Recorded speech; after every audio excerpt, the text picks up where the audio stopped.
નમસ્કાર મિત્રો આજની વિડીયોમાં વાત કરીશું દેશ અને દુનિયાના સુપરફાસ્ટ સમાચારની। સૌપ્રથમ વાત કરીએ તો ઓપનિંગમાં ઉતરેલા બેટ્સમેનનું મોત। મેરઠથી એક ચોંકાવનારી ઘટના સામે આવી છે। અહીં ગાંધીબાગમાં ક્રિકેટ રમતા યુવકનું હાર્ટ એટેકને કારણે મોત નીપજ્યું છે। મૃત્યુ પામનાર 36 વર્ષીય દુષ્યંત વર્મા ઓપનરમાં મેચ રમી રહ્યો હતો। લગભગ 4.2 ઓવર બેટિંગ બાદ તેને છાતીમાં દુખાવો થતાં હોસ્પિટલમાં ખસેડવામાં આવ્યો હતો। અહીં તબીબોએ તેને મૃત જાહેર કર્યો છે। ક્રિકેટના રશિયા યુવાનો માટે આ લાલ બત્તી સમાન કિસ્સો છે। અન્ય મહત્વના સમાચારની વાત કરીએ તો તમે ક્યારે બટાકા જેવી માછલી જોઈ છે? સોશિયલ મીડિયા પર એક માછલીનો અનોખો વિડીયો વાયરલ થયો છે। બટાકા જેવી દેખાતી આ માછલી ચક્રીની માફક નાચીને રેતીમાં છુપાઈ જાય છે।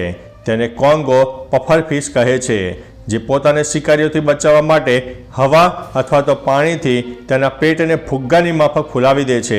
તે બટાકા જેવું લાગે છે।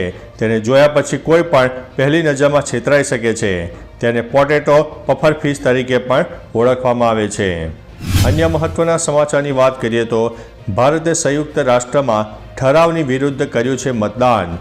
ભારતે ઈરાનમાં માનવ અધિકારની સ્થિતિ પર યુએનના ઠરાવ વિરુદ્ધ મતદાન કર્યું છે। આ પ્રસ્તાવને 78 સભ્ય દેશોએ ટેકો આપ્યો હતો, જ્યારે ભારત, રશિયા, ચીન સહિત 30 દેશોએ તેના વિરોધમાં મતદાન કર્યું હતું।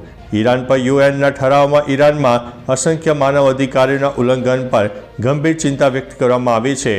પ્રસ્તાવમાં ધર્મ અને આસ્થાની સ્વતંત્રતાનો પણ સમાવેશ થતો નથી। અન્ય મહત્વના સમાચારની વાત કરીએ તો CBSE બોર્ડે ધોરણ 10 અને 12ની પ્રેક્ટિકલ પરીક્ષાઓ માટે સ્કૂલોને રિમાઇન્ડર ગાઈડલાઇન્સ જારી કરી છે, જે મુજબ ધોરણ 10 અને 12ની પ્રેક્ટિકલ પરીક્ષા 1 જાન્યુઆરીથી શરૂ થશે। તેથી શાળાઓને સમયસર ખાતરી કરવા માટે કહેવામાં આવ્યું છે કે પ્રેક્ટિકલ પરીક્ષાઓ માટે પૂરતી પ્રાયોગિક ઉત્તર રહ્યો છે કે નહીં, તેમજ લેબોરેટરીમાં સાધનો અને જરૂરી વ્યવસ્થા અંગે પણ પૂછવામાં આવ્યું છે। તો ચાલો મિત્રો, ફરીથી દેશ અને દુનિયાના સુપરફાસ્ટ સમાચાર લઈને મળતા રહીશો। ત્યાં સુધી અમને રજા આપશો। નમસ્તે।